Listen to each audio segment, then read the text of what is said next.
Hi, hello, how are you? So, things are different in a lot of ways. I moved across the country. I'm making a video kind of about that.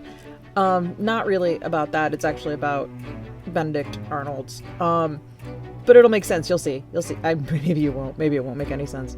But so what I've started to do and what I've kind of done is I've written a bunch of scripts for videos because now I'm on, the other side of the country and I have a new job, so I can't really make the videos like I was. But what I can do is I've thought about doing this as sort of a podcast. We'll see how it goes. I think maybe this might be a more fun way of doing things for the time being while I'm figuring things out if I can maintain doing this or not. So if in the unlikely event you were wondering why I have been posting content, that's why I've been adjusting to new job. So what I was going to talk about today, because these are the things that I hyperfixated on during this move. And if you hear rain in the background, I'm hoping it's just adding to the ambiance. What I wanted to talk about for today. So like most femme-presenting people born in the 1980s, I know a surprising amount about Jack the Ripper. And is it Alan Moore's fault? Why do we try it? Find someone in their 30s, early 40s, and then suddenly it's going to be this, the canonical 5 victims, like it's a fucking Marvel plotline. I have no evidence, definitively, but From Hell did come out in 1989 and ran through the 90s. And seeing as I also have really strong feelings about Swamp Thing, I'm gonna say that Alan Moore made us all really weird about the Whitechapel murders. Not to say a bunch of children were reading From Hell, but it definitely is seeped into the cultural zeitgeist. Weirdly, that's not what I'm actually talking about at this minute. This is another audition for me likely having ADHD, because what I'm going to talk about is Lizzie Borden. Because much like the Whitechapel murders, we all talked about this a lot in the 90s, then abruptly stopped. And I want to get that going again. With the post-it note stacked on there of, why do we fixate on particular crimes and beliefs about the Victorian era and da-da-da? What does this have to do with our perception of the Victorians, the impact of Victorian society today, and why all of that was very socially crafted propaganda, particularly affecting the United States? Lizzie Borden is just going to be an argument in many. If you're new here, I'm Dan. I have a personal vendetta against Queen Victoria and have for over a decade now. At what point are you an expert? Like when someone else says it, yeah, I've spent a lot of time writing and researching this shit, but I'm no expert unless I guess someone else says so. My area of expertise is actually trauma and psychological development. So this is a double major I had in college that I just never stopped researching for whatever reason. Medical history, and especially the way Victorians created generational trauma. Lizzie Andrew Borden was an American woman born in 1860 who lived in Massachusetts. Socioeconomically, she had little to worry about, allegedly. She was from a decent, white, educated family with historical wealth who would go on to be portrayed as wealthy and stable, and in Victorian justice, perception is key. Her father was a self-made man, which within the American zeitgeist, especially at the turn of the century, meant he was as upstanding a citizen as you could get. Andrew Jackson Borden was technically born into means, like most rich Americans are, but he was reported to have had a significant financial struggle early in life, and like a lot of rich Americans say that they did, he was a self-made man. I'm calling it into question only because it fits a very convenient narrative, which billionaires and millionaires and millionaires still play into in American society of bootstrapping. I pulled myself up by my bootstraps, why can't you? This Puritan myth of hard work begets equally high reward, and all barriers to advancement in society are the work of laziness and your personal flaws. You know, American conservatism. It's all based in puritanical belief. I have the means and you don't because I deserve it and you don't. This is especially strong as a narrative during the Victorian era in the United States because of all of those dirty Irish and Italians that are showing up in our harbors complaining about living conditions, and incidentally why gang wars are so fucking vile. There is no mobility in American society, and so anyone who kicks and fights their way to the top does so typically with blood on their hands. It's not how polite society typically phrases it, but it is what it is. All that to say, I did it so you can too. But you won't because you're not willing the way I am. So your failure is because you morally are weaker than me. I am, therefore, better than you, a cycle of hierarchical thinking that leads to aggrieved entitlement, the plot of Succession.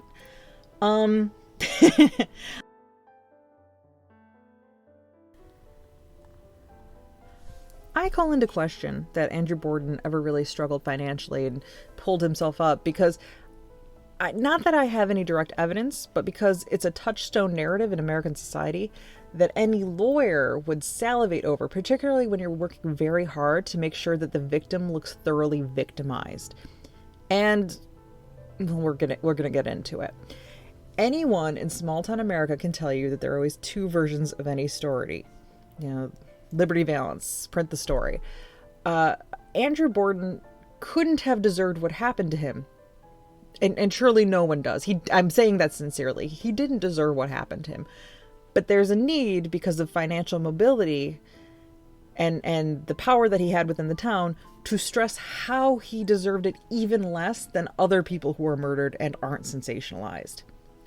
The people of Fall River, Massachusetts, up until the murders on August 4th, 1892, characterized Andrew Borden very differently from the upstanding citizen that he was going to become post-mortem. Lizzie, or rarely Lisbeth, was the second daughter of Andrew Borden and his first wife, Sarah Anthony Borden. She and her elder sister, Emma, had an unremarkable childhood. Her father, Andrew, had come from this respectable, influential town members, despite claiming to have gotten nothing from them. The family was very well established in Fall River. They had many very affluent and high society cousins living in the more fashionable parts of town. Visiting them must have almost been a slap in the face, given how the Bordens lived. Initially working in furniture and casket manufacturing and sales, Andrew Borden went on to direct textile mills. He was the president of a local bank. He owned a significant amount of commercial property, and by the time of his death, he had amassed a fortune of roughly $10 million in 2024 currency. It was a family that should have wanted for nothing, financially speaking. But Andrew Borden was known for his tight control over all aspects of the family's life. The family lived in a less fashionable neighborhood despite having the means. They did not have indoor plumbing despite it being common at the time and common to their neighborhood. The girls would continue to use an outhouse in view of other affluent neighbors' windows. The family did not socialize with others, limiting the girls' opportunities for advancement or meeting partners. They instead went to church. A lot of church. They attended Central Congregational Church, which is still there at 100 Rock Street.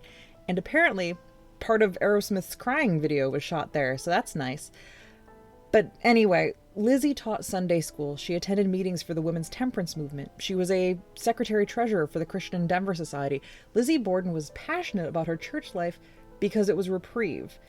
It was the only way she was granted autonomy was through the church. It was an acceptable outlet that her father couldn't justify taking from her, because Andrew Borden was a very controlling and unwelcoming presence in his daughters' lives.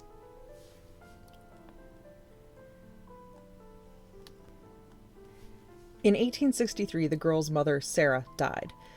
During later investigative interviews leading up to the trial, Sarah was described as hard-headed, difficult, strong in her likes and dislikes. There was a solid attempt to assassinate her character and the Morse family that she had come from as a source of Lizzie's eventual madness, with people attempting to characterize the Morse family as odd or insane. The Victorians felt strongly about genetics leading to criminality because it justified racism and the inherent entitlement of the wealthy, so there was a widespread effort to get Lizzie's uncle up on stage as proof positive that it was her mother's side of the family to blame.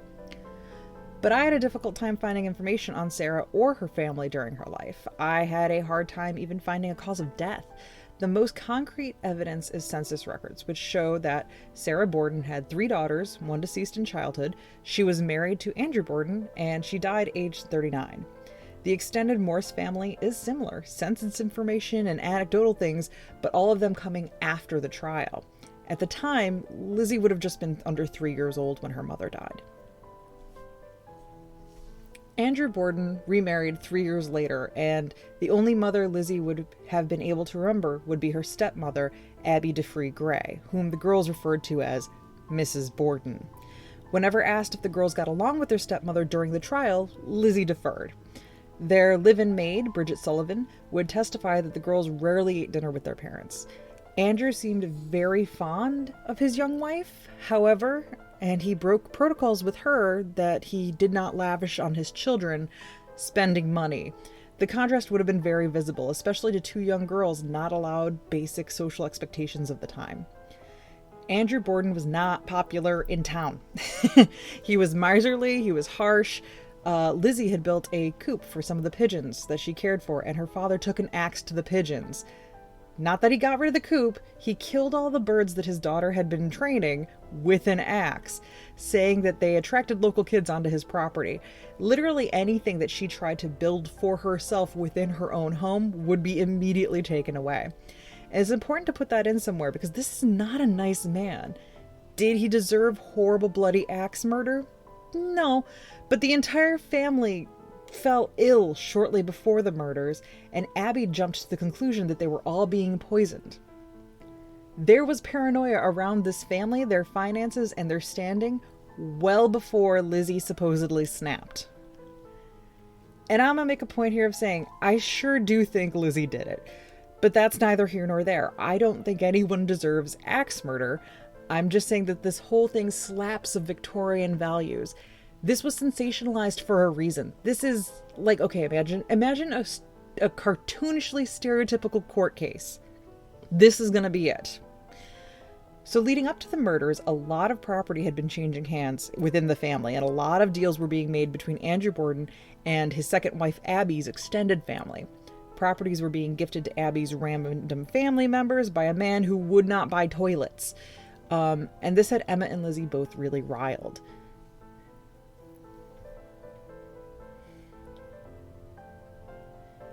Elizabeth Bathory... Nope, what was I doing?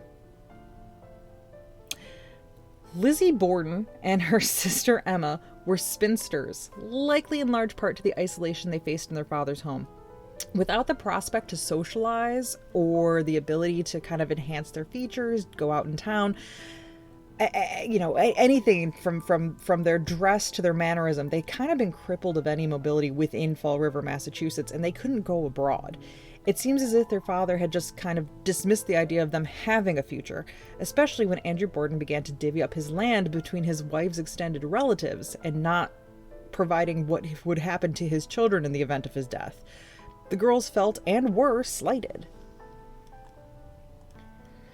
After their stepmother's sister was gifted a large property, the girls demanded and received a rental property, the home that they had lived in with their mother until her death, for which they paid $1. The money situation in the family was not clear, with Andrew Borden keeping his spinster's daughters on a very tight leash, neither allowing them to leave, but also continuing to provide for them in a fairly begrudgingly way. He never cut them off, but was always conspicuously scant in what he would give. And while they'd bought the rental property for only $1, they weren't able to maintain it alone with no income, and had needed to come back to Daddy, who bought back the house and gave the girls $5,000 to stay home and shut up. The night before the murders, their maternal uncle, John Vinicum, I gotta make sure I'm saying that right. The night before the murders, their maternal uncle, John Vinicum Morse, had come to visit and speak property speculation with Andrew Borden, which is thought to have exasperated an already tense situation among the three women in the house. Uncle Morse arrived August 3rd and spent the night in the family guest room.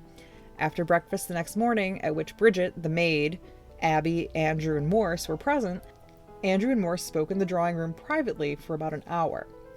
Morse then left to attend to some affairs in town, namely paying a bill for oxen and visiting a niece.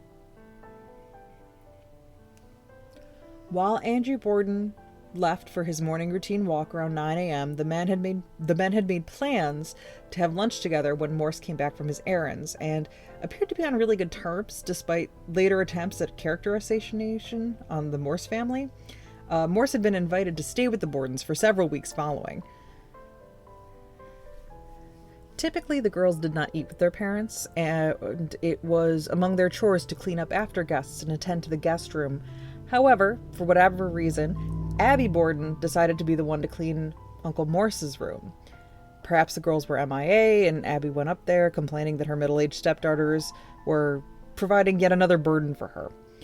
Sometime between 9:30 and 10:30 that morning, Abby was attacked in the guest room. Struck first just above the ear while facing her attacker, and then spun and fell face first on the floor, causing bruising to the nose and forehead. She was struck 17 times in the back of the head with an axe. Around 10:30, Andrew Borden returned from his morning walk. His death is a little less clear-cut about what happened, as there's mixed testimony from the 3 survivors in the home: Emma, Lizzie, and the maid Bridget Sullivan. So what Bridget Sullivan claims is, when Andrew Borden returned, his key didn't work. So he knocked, and Sullivan had opened the door for him, finding the door was jammed.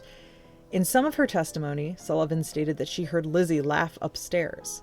Sullivan claims that she helped Andrew Borden remove his boots and put on his house slippers before he lay on the sofa for a nap.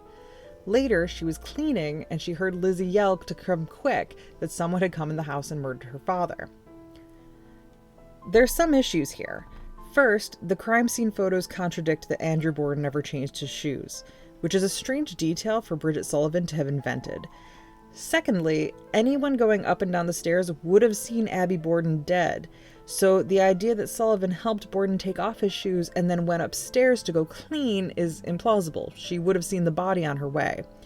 The idea that she heard Lizzie laugh upstairs feels like a way of pinning the murders on Lizzie, specifically while all 3 women in the house came and went through all of those rooms during and after the murders. There's no way that they would not have seen the bodies. Lizzie would go on to testify, denying that she was upstairs, as Sullivan had said, and reported that she had spoken to her father when he came inside. He had asked her where Abby was, and Lizzie had told him that she had called out to see a sick friend. Lizzie claimed a messenger had come by that morning, and that this is why none of the 3 survivors inquired about Abby's whereabouts in the house. Lizzie told police the same, saying that she had thought Abby was away, not that she had stepped over her body to get through the hall. Lizzie reported first that she had heard a strange sound upon returning home, and later that she had entered the house suspecting nothing. Okay. Andrew Borden was found on the sofa, struck 10 or 11 times with a hatchet-like weapon, one of his eyes cleaved in half, which suggested to investigators that he had been asleep when attacked. His wounds were still bleeding when police arrived, which is really interesting because it implies that there was no time for a cover-up, no time to clean up any evidence. By the time a neighbor gets there to help the women, Lizzie had wandered outside and told her neighbors that her father was dead. Yet there's no blood on anyone. Apart from immediately around the corpses, the crime scene is spotless. None of the women have blood on their clothes, there's no footprints, no murder weapon, nothing. And I don't know if you've killed someone with a 3-inch hatchet before, but there's going to be blood splatter, and there just isn't anywhere on the scene. And that fact is what ends up being the woman's saving grace, because all of the evidence in the case is circumstantial. There's nothing to directly tie any of the 3 women that were in the house at the time to the murders, to any particular act that took place within the murders. All of their stories blur and change and contradict. It almost makes more sense that it was all 3 of them and not just Lizzie completing the murders, because the crime scene baffles investigators. They clearly had time to clean up after killing Abby, but why is there no splatter or blood around their father? Police interviewers from the get don't like Lizzie's attitude, and they pick her as the suspect. But they can't detain her. There's no evidence. Uncle Morris gets the runaround, but his alibis are all solid. There's no reason to think that there was ill will between him and Andrew Borden. So it falls on the prosecution to try and characterize Lizzie Borden as capable of murder. Super easy. She's a spinster. No one is doubting that an independent lady who don't get laid is probably a psychopathic murderer in Victorian era. Any hint of queerness or female independence is extremely looked down upon. And if you look at a lot of Victorian hauntings, for instance, profiles of strange witchy women, like the Winchester Mansion, let's say, there's actually a really nefarious reason behind why we decided that the nice lady who hired a lot of migrant workers to fix her house after an earthquake and campaigned for migrant housing must have actually been just a crazy widow, and that her house is weird, definitely not from said historic earthquake that wrecked it, because she's crazy and weird and there's ghosts and probably the devil. That's what the Victorians say when a woman is too vocal. So let's take a detour to talk about feminism in the 1850s and 1910s chunk of time. So the Victorian era is actually from 1837 until 1901. That's the literal reign of Queen Victoria. And the time frame I gave you is when things are kind of the spiciest. Obviously, the after effects are still here. It is still a massive influence on our daily lives right now, whether or not you are aware of it, whether or not you know it used to be different. That's the best lesson of the Victorian era. Society doesn't have to be like this. They invented it. Then. It wasn't like this before. So the Victorians were excellent in inventing tradition and acting like it was already this established part of society. They thrived in generating herd mentality and a fear of excommunication from the group. Look at the example I gave in the video essay on tea, which I didn't even talk about, the full scope of, I didn't talk about tea in the American Revolution. I didn't talk about the East India Company, really. I just talked about this very narrow idea of tea in the Victorian era, and how integral it was. So in that video essay, I do an aside on Lady Floral Hastings. Lady Floral was a personal example where Queen Victoria became so embroiled in gossip that she's literally had someone shamed and withdrawn from society, shunned in public, calling her a whore, alleging that she had improper relations with a man who had ties to Queen Victoria's mother, all to find out that Victoria was openly bullying a woman with liver cancer for being swollen. And it was carried on until Lady Flora died of the cancer. So maybe she wasn't hiding a pregnancy the whole time. And even if she was, who gives a shit? You're just mad your mom was fucking around. So all of these people who are so sexually repressed that they thought ankles were sexy, that's a myth. Victoria was that repressed because she was mad at her mom. Almost all of the shit that is myths was so all of these myths are because Victoria herself had a really, really hateful idea of sex and femininity. So anyone who did something that she disliked, Lady Floral Hastings as an example, was very outspoken and well liked in society, very, very politically intelligent, got along well with men. So this insecure bitch decided that she must be some kind of sexual deviant, because being someone Victoria disliked immediately meant being called a slut because she hated her mom for sleeping around. All of the myths of Victorian virtue in one goddamn sentence. This lady hated her mom and made it everyone's problem for generations. So this is... Cracked my knuckles, that was loud. So this is the same historical time frame that had steam-powered dildos, okay? They had molded galvanized rubber for condoms. The pornography is surreal from this time period. These people were not sex shy. You went to the doctor to get a handy and they called it psychology. Sex was only scandalous if you wanted social mobility among the really, really, really rich. And that was only because Queen Victoria shamed everyone constantly because of her own bizarre relationship with sex and power. Those rules, that George and Bridgerton shit, that is not how common people lived in any time period. That's super, super rich people who treat women like thoroughbreds. And that's how Queen Victoria was treated. When a child is raised in an environment of constant shame and given a huge amount of emphasis on social hierarchy, like a future queen might be, they build an internalized resentment of anyone who lives outside of those same expectations.